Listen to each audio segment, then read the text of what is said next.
ഇനി എനിക്ക് ധൈര്യമായി സജസ്റ്റ് ചെയ്യാം. നേത്ര സംരക്ഷണത്തിന് നമ്മുടെ Ahalya. Ahalya foundation eye hospital, കേരളത്തിൽ എല്ലായിടത്തും. കൊപ്പം ഗ്രാമപഞ്ചായത്ത് ഗവൺമെന്റ് ആയുർവേദ ഡിസ്പെൻസറി നടപ്പാക്കുന്ന സ്ത്രീകൾക്കും കുട്ടികൾക്കും യോഗ പരിശീലനം പദ്ധതിക്ക് തുടക്കമായി. ഗ്രാമപഞ്ചായത്ത് പ്രസിഡന്റ് ടി ഉണ്ണികൃഷ്ണൻ ഉദ്ഘാടനം നിർവഹിച്ചു.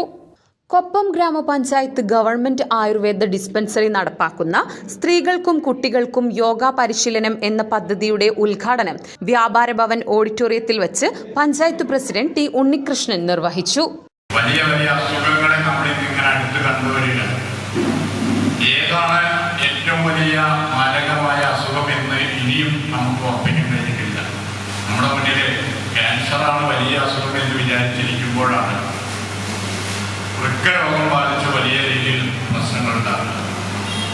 അത് കഴിയുമ്പോഴാണ് മറ്റ് നിപ്പയായും കോവിഡായും ഇനിയിപ്പോൾ വേറെ ചില അസുഖങ്ങളായിട്ടൊക്കെ വന്നുകൊണ്ടിരിക്കുകയാണ്.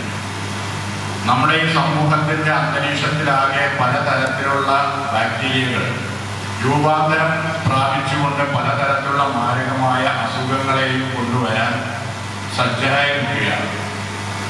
ഇതെല്ലാം ഈ നാട്ടിലെ മനുഷ്യന്റെ ജീവനെ ഭീഷണി ആയിട്ടുള്ള ഒരു അവസ്ഥയാണ്.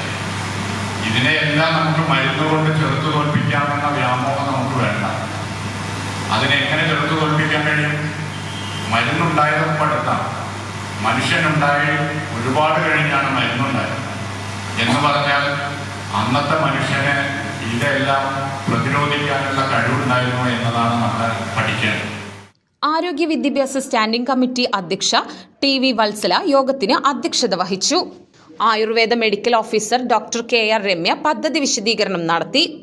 വാർഡ് മെമ്പർമാരായ S Mini, Dhanalakshmi, panchayat assistant secretary Harilal, pharmacist Ranjini തുടങ്ങിയവർ പങ്കെടുത്ത് സംസാരിച്ചു. തുടർന്ന് യോഗ പരിശീലകൻ പ്രമോദിന്റെ നേതൃത്വത്തിൽ യോഗ ഓറിയന്റേഷൻ ക്ലാസ് നടന്നു. ആശാപ്രവർത്തകർ, സ്കൂൾ വിദ്യാർത്ഥികൾ തുടങ്ങിയവർ ക്ലാസ്സിൽ പങ്കെടുത്തു. പദ്ധതിയുടെ ഭാഗമായി കൊപ്പം പഞ്ചായത്തിലെ ആശാപ്രവർത്തകർക്കും കൊപ്പമൊപ്പം എന്ന വിദ്യാഭ്യാസ പദ്ധതിയുടെ ഭാഗമായുള്ള സ്കൂളുകളിൽ നിന്നും തെരഞ്ഞെടുക്കപ്പെട്ട കുട്ടികൾക്കുമുള്ള പരിശീലനമാണ് ആദ്യഘട്ടത്തിൽ ഉൾപ്പെടുത്തിയിട്ടുള്ളത്. കൊപ്പം പഞ്ചായത്തിന്റെ വാർഷിക പദ്ധതിയിൽ ഉൾപ്പെടുത്തി 36,000 രൂപ ചിലവഴിച്ചാണ് പദ്ധതി നടപ്പിലാക്കുന്നത്.